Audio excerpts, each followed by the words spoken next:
was not calls that went into the sheriff's department to which the sheriff's department responded. That's a whole separate set of data, which I'm sure they'd be happy to supply to you and explain to you. These are calls that came to the land use department regarding the matter of open burning complaints. Now, when we say open burning, I know much of the focus of the committee's concern over the past several years has been on the classic situation of leaf burning on residential properties. That's not the only type of open burning situations you see depicted here. Our department, through its delegation agreement with the state IEPA, also responds to burning situations involving industrial waste, landscape waste that's not derived from that particular piece of property but was hauled in from elsewhere. A number of other types of burning situations that are problematic under the laws of the state and the regulations of IEPA, but we also respond to open burning situations which are violations of our local ordinance as it's currently drafted. So all of those types of situations are what you see depicted on that chart. Tim, could you briefly expand again on just clarifying the types of complaints that we receive in their variety? From going through the list, a lot of our complaints up to now have been illegal burning of waste. Basically mattresses, household waste, garbage, food items, things like that. However, let me remind you that we're not into the fall season when we start getting the burning complaints regarding the leaves, the wet leaves. We have been getting a few grass clippings this summer due to the rainfall. Grass clippings, as we know here, is a waste. It is not a landscape waste. It is a waste. It is defined as a waste in the burn ordinance currently. I'm trying to think what other types of items. I think that basically covers it. C&D waste, construction and demolition debris waste. We had an incident a few months ago about a demolition that was burnt down instead of demoed. So those are basically the kind of burn complaints we're receiving at this time. What percentage would you say is waste, garbage, you know? Is that okay? Up to now, I would say about 85 to 90%. 85 to 90%. Yeah. So again, this what I refer to as the classic focus of concern, which is fall leaf burning or things of that nature, is a comparatively small percentage of the total complaints that we respond to, and a very small absolute number of incidents over a period of a year or over a period of 2 years. But having said that, another concern that was raised in what we were asked to respond to was, well, where do these complaints come from? Are they focused in a particular area? What sort of population density can one expect in those areas? Well, we have that depicted on a map of the county, which hopefully is easy for you to interpret. It's basically organized by township. This is the unit of analysis we decided to use to show you the frequency of various categories of burning incidents. Perhaps totally predictably, you can see that the concentration of these events follows where the population concentration are. More people, more events. So the vast, or I shouldn't say the vast majority, I should say the highest percentage is clearly in Joliet Township, followed by Lockport, where our heaviest concentrations of population are. So that kind of gives you an idea of where these events are occurring. And again, it's depicted here for you, the distribution between residential burning, which would be more of the typical leaf burning, but it also includes these situations where it's kind of mixed garbage and the other types of categories that Tim outlined to you. So the question is, who's responsible within the department for responding to the complaint? Generally speaking, because of that IEPA delegation agreement that I mentioned, that would be our Resource Recovery and Energy Division, which those of you who are old hands will remember as having been referred to as Waste Services in the past. They've been renamed over recent years. This is the division within our department that's headed by Dean Olson, and Tim is a part of that particular division. Certainly when the type of complaint, if it's clear at the time of complaint, that it is mixed garbage or some type of industrial waste, or quite often even if it's just reported residential waste, it will be the Resource Recovery and Energy Division that responds. There are some instances where our Code Enforcement Unit, which is part of our Community Development Division, will respond to a call, usually when the burning is sort of adjunct to some other complaint about property maintenance that has more typically been the type of complaint that's been handled by the Code Enforcement Unit. So that's who responds to these. Now, as I said at the outset, because of the language of the ordinance, which specifically designates the Sheriff's Department to respond to these types of complaints, the Sheriff's Department does, from time to time, respond to these types of complaints as well. But their data, again, is not reflected in what is before you right now. Now, in terms of the outcome of these complaints, that's depicted on the chart that shows you the full listing of complaints over this period of time that was examined. And there's a column that is labeled date resolved. Now, but prior to that shows you the action. You'll see a lot of entries about EPA letters sent. Well, again, this is what's flowing out of those situations where we're acting in our capacity as a delegate agency of the IEPA, where a particular type of enforcement process is prescribed by that contractual relationship with the state. Letter goes out and says, you've got a problem, you've got to stop this.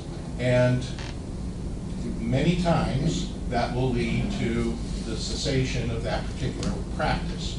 So you'll see then over on the column that's on the right-hand side when each of those cases was resolved, with very, very few exceptions. Some of these are still in process in terms of bringing total resolution to the situation, but the vast majority of them do reach completion in the sense that a period of time goes by where there's no further burning occurring. But of course, that's never a guarantee that even though they've come into compliance at one particular point in time, that they don't, backslide and end up going forward with it again and become a new complaint. But the point I'm trying to make is that the outcome in the vast majority of these situations, virtually all of them at some point in time, is the desired outcome of compliance is achieved. Now, let me say about that is that I think this is very important to understand how do we define outcome. Under the ordinance, it doesn't define outcome in terms that I think perhaps many of your constituents might like to see it defined, which is there's a fire going on next door right now. It's sending smoke into my bedroom. It's upsetting me. I want to call the Land Use Department or the Sheriff's Department. I want them to come out, declare on the spot that fire to be illegal, and insist or compel that property owner at that immediate point in time to douse that flame. Only you would know whether that's the kind of expectation you hear from your constituents, but I certainly have heard it. The problem is that the current ordinance does not give us that kind of power or authority. You would have to decide as a policy question whether it should. But I would have to say we are not a fire department. We don't have the equipment. Most every situation, every violation that we deal with, it's not a situation where we are inspectors of whatever type. Don't go to the site and order immediate compliance and compel compliance at that particular moment. Put that fire out and put it out now. That's not what happens. They gather evidence. They gather evidence. They take photographs from ground level of the situation. And they develop a case file on the matter. And then, if it is an illegal burning event as defined by our statute or by state regulation, then a process of sending violation letters is sent to the individual. And if there's not compliance, it goes on through various routes toward the imposition of some type of fine, or if it actually goes to court, some type of court order for them to cease and desist. But if your desire, if the policymaker's desire is to see that the enforcement agency, whether it's us or the sheriff's department, somehow or another can resolve the incident on the spot while the burning is occurring, the current framework does not accomplish that. So having said that, then we were also asked to say, what do we need? What further tools do we need in the way of personnel or material or what have you? I'd say that really is the question of, again, how you define the desired outcome.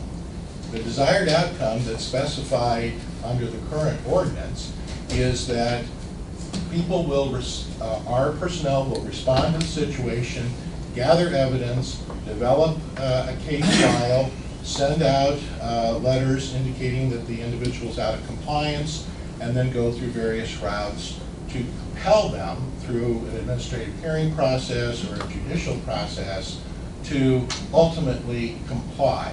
And that might include fines at some point along the way. Now, if that's the desired outcome, if you look at the list of all the incidents and the events over this period, there has been resolution in virtually each and every case. But if that's not the form of resolution that you want to see, then I think there would need to be substantial change to specify what that outcome is and what powers we would have to exercise when we respond to such a situation. But in conclusion, I'd be happy to answer your questions. In all sincerity, the idea has been advanced formally and informally in recent months about, does the land use department need to have 1, 2, 3 additional part-time personnel to be available in evening hours, perhaps on the weekends or whatever, to respond to these sorts of situations?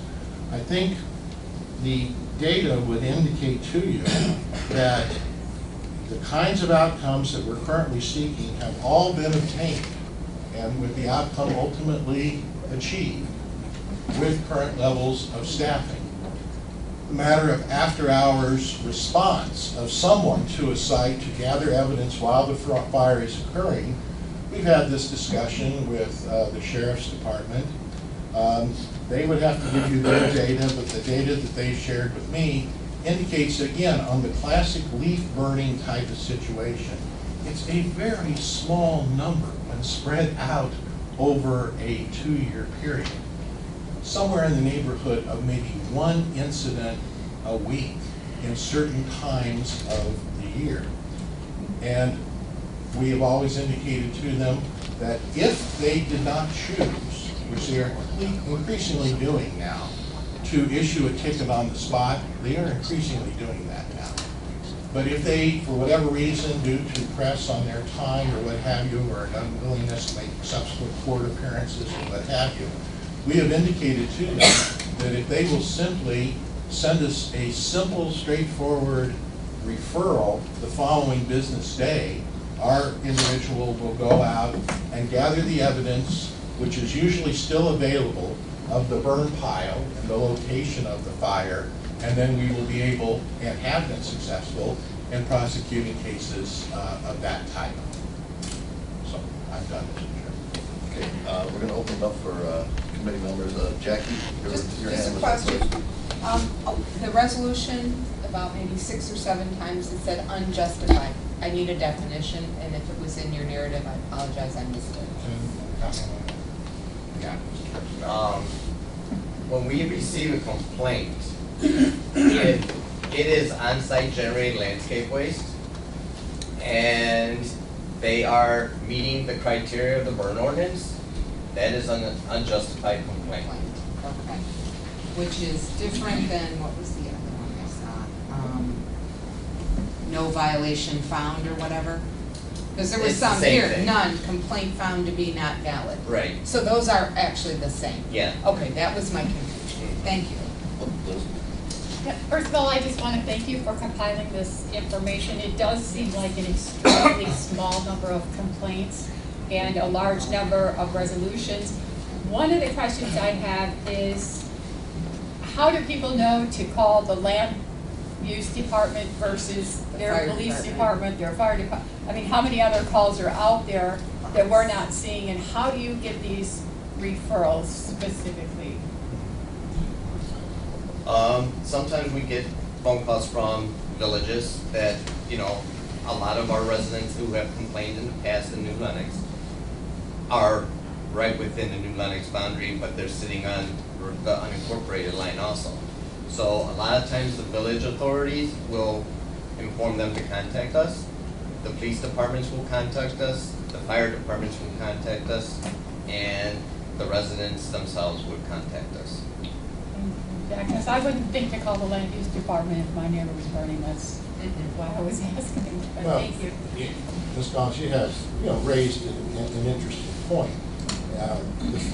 The question is, if it was more broadly known by citizens in Will County that we were the agency to call, would the, you might speculate, would the total number be a lot higher than this? Maybe they just gave up in frustration and we don't know who to call. But what we have found is, just as Tim indicated, that since most of these problems seem to happen kind of in the border area along municipal boundaries, by the kind of day-to-day working relationship that we have with municipal authorities, they are aware of what our role is in this situation. But could there be more assertive efforts done to somehow get the word out that the agency to call in unincorporated Will County, if there's some burn situation that you're unhappy about, that the number is the Will County number, or the sheriff's number? Perhaps more assertive efforts in that area could be undertaken.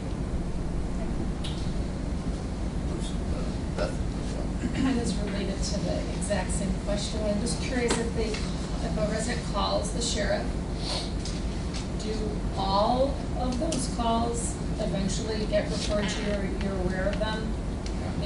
The pattern is very erratic and changes and evolves. And I wish a colleague, is it Lieutenant Contro now? Lieutenant Contro were with us, because I don't like to speak for the sheriff's department. But my personal view would be it all kind of depends upon who the dispatcher is at any given moment in time. There seems to be an uneven awareness of dispatchers when people call the sheriff's department, that of knowing, well, who handles this, who am I supposed to refer it to, what have you. I believe that's a weakness in the system. But as I indicated, what we have been observing is that increasingly, as this issue has been in front of the board, we're now seeing our colleagues at the sheriff's department increasingly in the field after regular business hours, responding to calls and issuing tickets on the spot. But are there instances, as depicted in the data, where the original call went to the sheriff's department and they said, oh, we don't handle that, you're going to have to call the land use department? Does that happen? Sure does. I don't know if that's a satisfactory response. No, I'm it just is. trying to tell you the reality. The time, on your spreadsheet here, you don't have the times these calls were taken. Is there any reason why they weren't installed on there, or don't they log the times? We don't log it by time, but all these complaints came in during 8:30 to 4:30. Hey, that's business hours, Right. nothing after. Well, they don't log that. Well, we'll get a call at 8:30 in the morning saying, my neighbor burned last night at 9 o'clock at night, can you come out here? It's still burning, it's smoldering. can you come out here? So, on that respect, no, we don't log in the time because, you know, that's hearsay. We don't know exactly when the fire started. The proof is in the pudding when you go out What there. I'm saying is, and when you get the call at land use, they don't put the time down. Let's go with Jackie.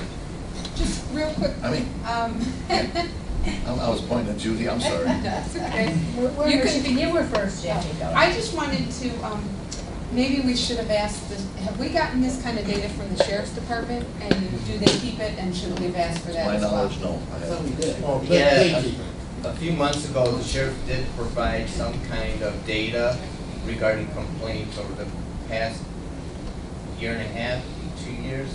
Yeah, now you're saying it, yeah, but it wasn't like It this. No. It wasn't tied to like township, this is very helpful to see Where?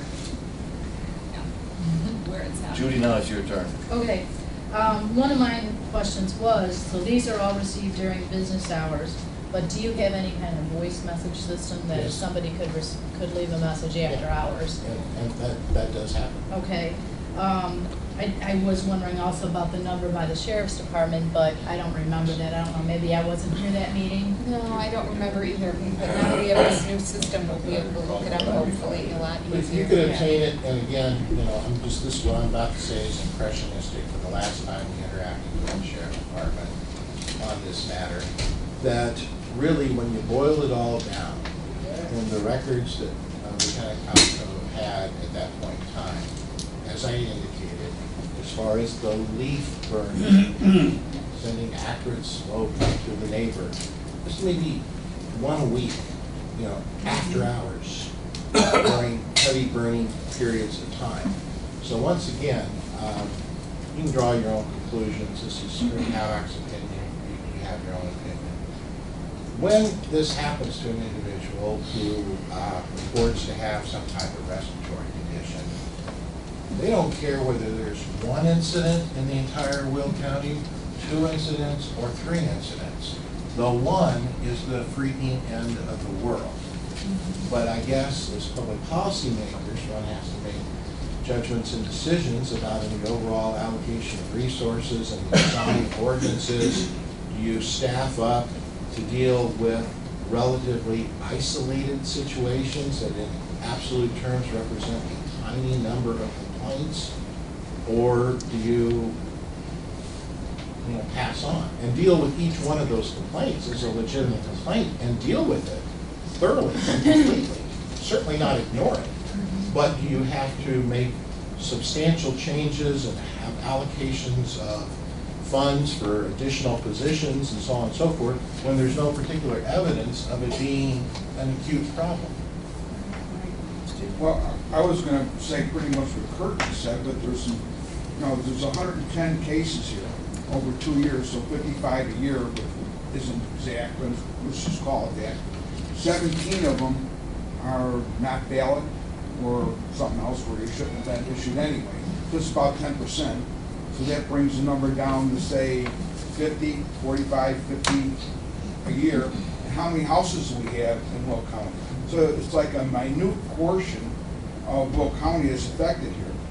And since they're all being addressed and resolved, and the sheriff's department is doing their job, I would say land use is doing a good job, and so is the sheriff, and we don't need to worry about it.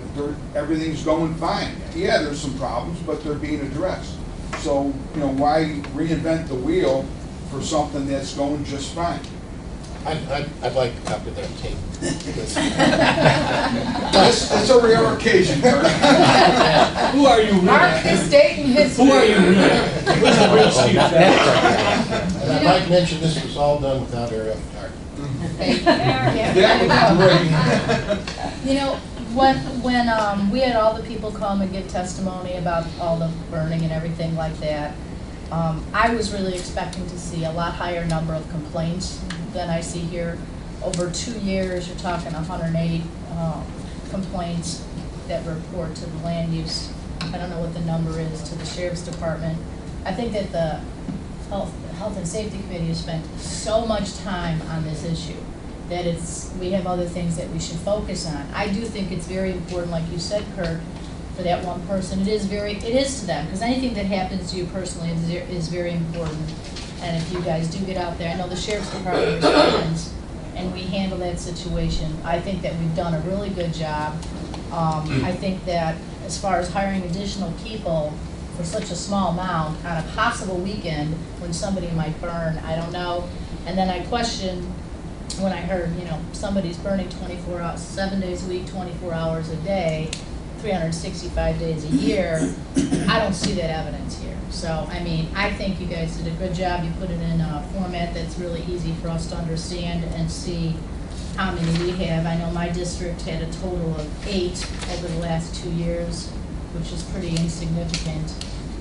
There's always going to be issues that come up that have to be resolved, but I think we've spent enough time on this. Now, let me, Mr. Chairman, because I want to be real clear. Go ahead. This is very important that you understand completely what we put in front of you. Is there, at times, even a pretty, what, an average person would consider a long lag time between the time there was the reported incidents and the time where the enforcement process reaches a conclusion?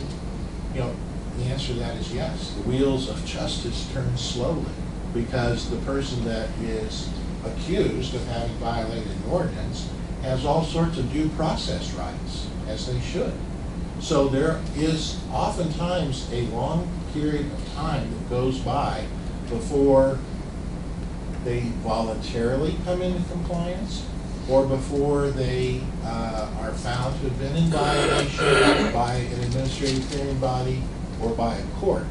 So again, the individual that's acutely concerned about this activity may feel the county's not responding to my problem because I haven't heard anything about a fine or something being imposed upon that person. So even though enforcement, as it's allowed under current law, is going forward, they perceive it as indifference, ineffectiveness, non-responsiveness. Oftentimes, I think, because their expectation, right or wrong, they can think whatever they want, their expectation was, well, surely I can call my county government and they will come out, I don't care which agency it is, they'll come out, and if there's a fire there that's causing problems, they will put it out right now. You're getting close. Kurt, that's exactly what I was thinking, so you expressed it very well.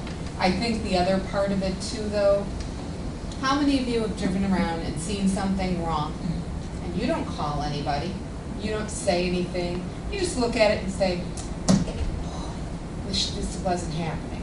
I mean, whether it's somebody throwing a bag of litter out of their car, and I'm sure we've all observed that when we've been on the road at one time or another, or somebody parked illegally in front of a fire hydrant, whatever, violations of one sort or another, and you're at a red light and you see the person make the left-hand turn on a clear red light when the green arrow is gone, and where's a police officer when you need one? I mean, there's lots of this that goes on, and I'm sure that there's a lot of burning that these folks that were here in our meetings that has gone on that they didn't complain about, or they didn't call each and every time, but they still were suffering and still having issues. So that too is a part of it. It gets back to that. But going out Route 30, I'm using that example. It's not in my district, but it's Route 30. There's times that you cannot see across Route 30. There's so much smoke, and most of our complaints are north of I-80. I mean, Judy, you're south of I-80.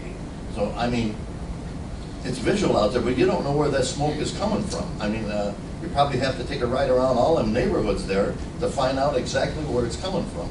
That's why, whose responsibility is it? I'm glad you brought that up. So the land use's responsibility to handle the calls.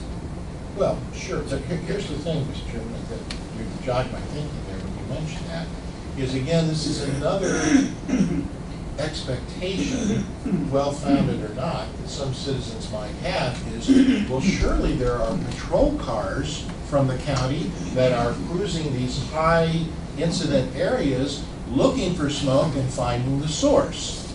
That does not happen, either from the land use department or the sheriff. We respond solely to complaints. You just get the addresses of the responding, people that are calling in.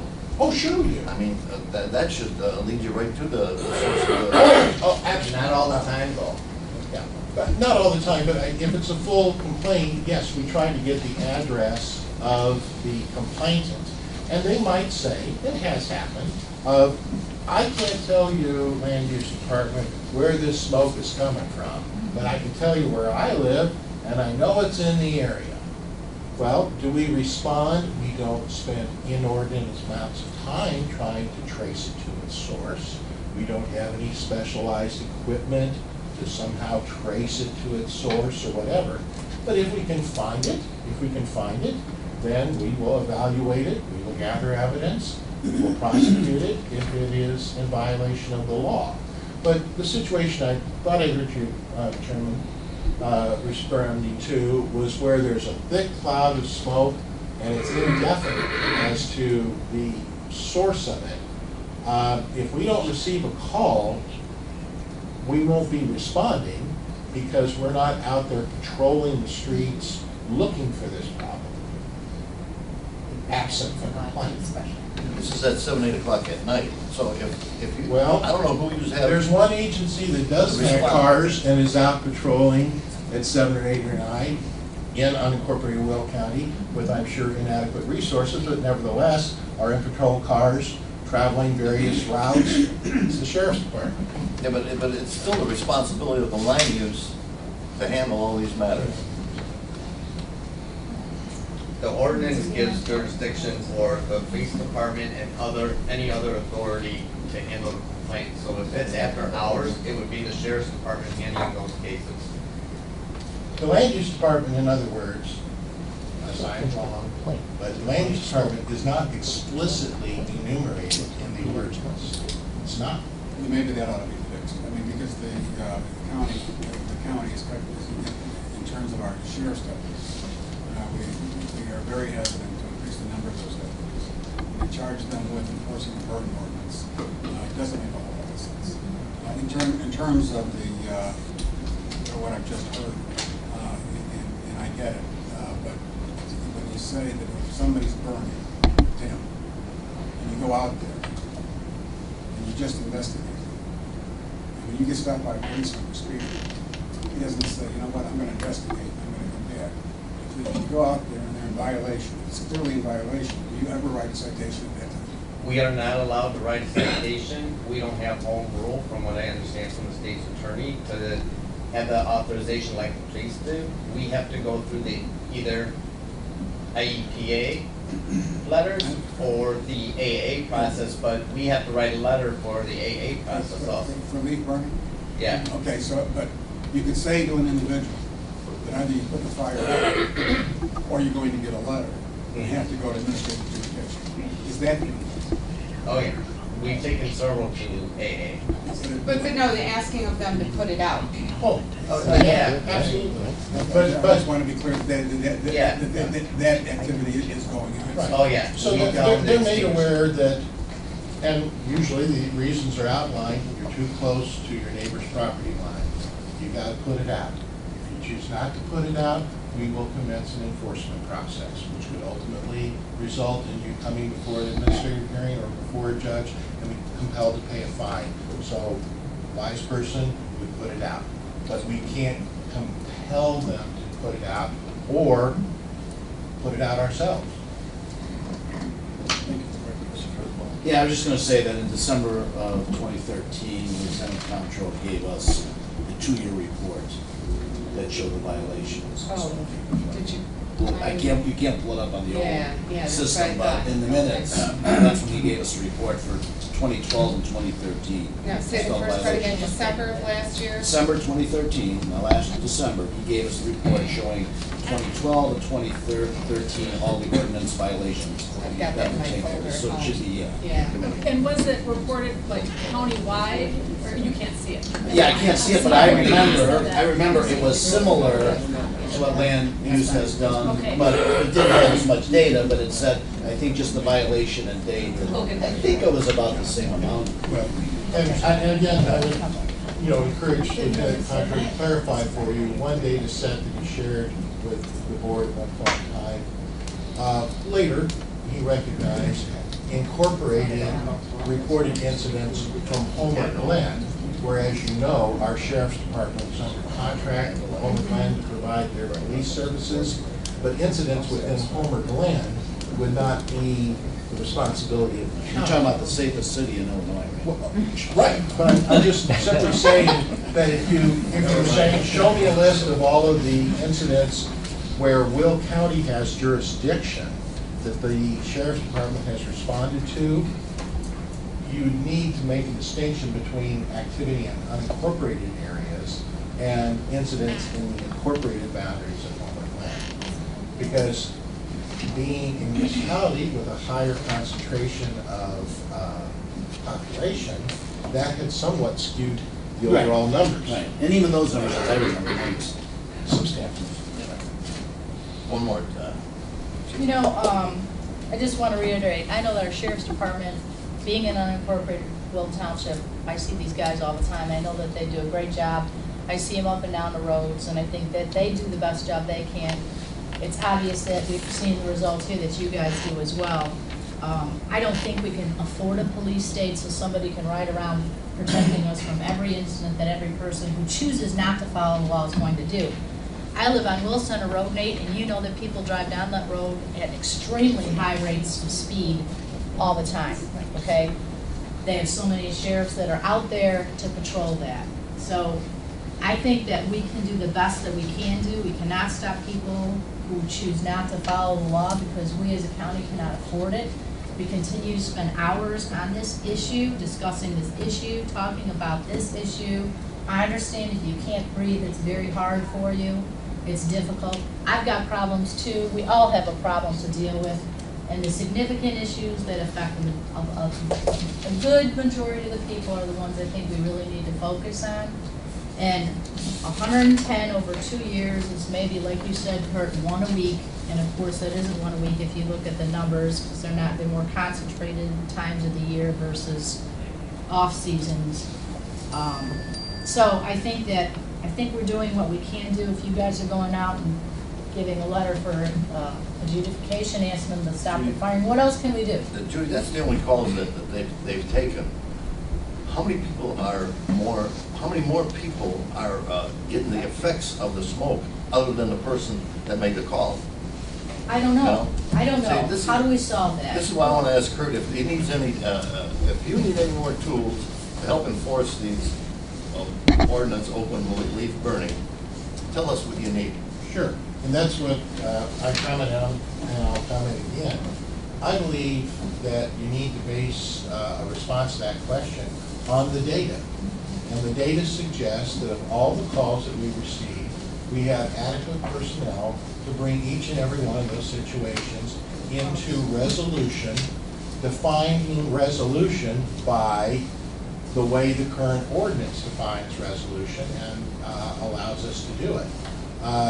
If the board decides that, no, we want a different approach, we want to have a situation where there's immediate cessation of smoke, then us or somebody else would have to be empowered to be, and I'm not being flippant, Mr. Chairman, I'm being precise. We would have to be empowered to be more like a fire department, where we would come out and literally douse a fire that we had determined to be non-compliant.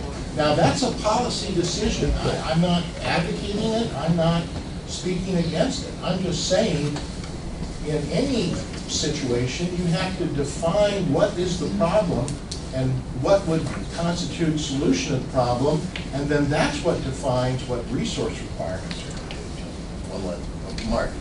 Yeah, I was wondering, on your data, how many of these were like residential people, and how many were landscapers, like bringing a ton of leaves to their residents and then burning them for their clients? That's, I think, is something where you gotta be stepping on their toes worse. You know, I've had several complaints regarding landscapers this year, bringing back landscape waste to the property, especially in the New Lenox area. I have several complaints. They're all burning, cheap way to get rid of it, they're in violation. Residential is most of the complaints that we're getting, but we have seen a spike in the landscapers this year because of the wet summer. When you get to landscapers, do you go directly to the EPA? Or We go to the EPA because if it goes any further than non-compliance, then we could also send them to the Attorney General because they are a business. We haven't yet do that, because they mostly come into compliance. And Mr. Ferry, perhaps this was clear to you, but when we say go to the EPA, for all practical purposes, locally, we are the EPA. One last question. Like Mike said, I live in the safest city in Illinois. I understand. And people in my city have fireplaces, and they burn, I don't know what type of wood, I think it's cherry wood, but I'm not sure. And it smells terrific. And I don't know what house burns it, but it goes to the whole neighborhood. So now, if somebody decided, because there are screwballs even in a beautiful place like my town, that might burn garbage in their fireplace, and it's gonna have a rotten smell go out. How are you gonna enforce something like, and that's what I'm trying to get at, we're being absurd trying to enforce something with such a small number of people. We're doing a good job, and we should just leave everything alone, and when a new problem arises, that's significant, then address it. But like I said, what would stop my neighbor from burning garbage, nobody know where it came from, in his fireplace? Kurt, what I'm gonna do is I'm gonna have the state's attorneys come next month, and we're gonna see what legal rights we have in regards to writing citations. So we're just gonna carry it over till next month. Okay? Last. Okay, promise. Would it be possible to get a report without too much trouble to your staff at the end of this burning season and see if it's very similar to this other data? Not quite in such detail, but I Well, mean, certainly, just the everybody, let's all agree on what defines the end of this burning season, the end of December, or what? I'm not sure. I guess it would be when. Well, let's say December, the end of December, so the answer to that is yes. But you know, another type of chart that I think might have relevance to you would be to show, 12 divisions by month going this way, and then have up here with the number of incidents, so that you can see how it fluctuates over the course of the year. I think that's terrific, really whatever makes sense to you. This was very helpful. September 15th to November 15th. September 15th to November 15th. Right. You don't want to extend that, because burning season goes all the way through Thanksgiving week, unless we have a snow. Okay, first of all, end of November. We'll take it to December 31st. End of November. End of November, okay. Okay, end of November? Yeah. Okay, hold on. Clarify, what are you asking the state's attorney to, what would be the question? What authority do we have? Yeah, I think the question is based upon the report we received today. The land use department has no authority to issue an immediate citation. What, if anything, Can we do that? can we do so they can get the, Okay. Okay, let's move on. Burning ordinance enforcement, land use 02, September 14. Kurt? You just heard it. You just heard it. next. Okay, I just wanted to make sure I come across on. Other old business, is there any other old business? New business. We have place on file the Regional Office of Education annual report, moved by Ferry, second by Gould. All in favor, any say aye? Aye. Any nays? Ayes have it, so moved. Renewing the contract for nursing services, CNAs, LPNs, and RNs at Sunny Hill Nursing Home. Did Rita want to say anything on that? Okay. This is an annual This- contract. Moved by Traynere, second by Rice. All in favor, indicate saying aye. Aye. Any nays? Ayes have it. Replacement hires for Sunny Hill Nursing. Moved by Collins, second by Traynere. All in favor, indicate by saying aye. Aye. Any other new business? Don? I'm going to ask Mr. Cicero a question. John, it's been reported about this virus that's affecting children. Can't remember the name. Enterovirus. Have we had any, with the wheezing and so forth, have we had any cases in Will County affecting children? Not that it's been brought to my attention. We actually did send some correspondence out yesterday to local schools to kind of make them aware, just general information. I mean, it's not a specific reportable disease where, you know, a doctor's office is mandated to report a case to us. It's, unless you're testing for it, and if it's mild, it's regular cold and flu type symptoms. But we have not heard anything from our local hospitals that you've heard down in some of the southern states where there's been a huge spike in respiratory illness in children. Maybe on TV it was just really, I mean, it was almost as if you were hearing an epidemic, you know, that it was going to become this serious I think they public need health something to issue. put on the news.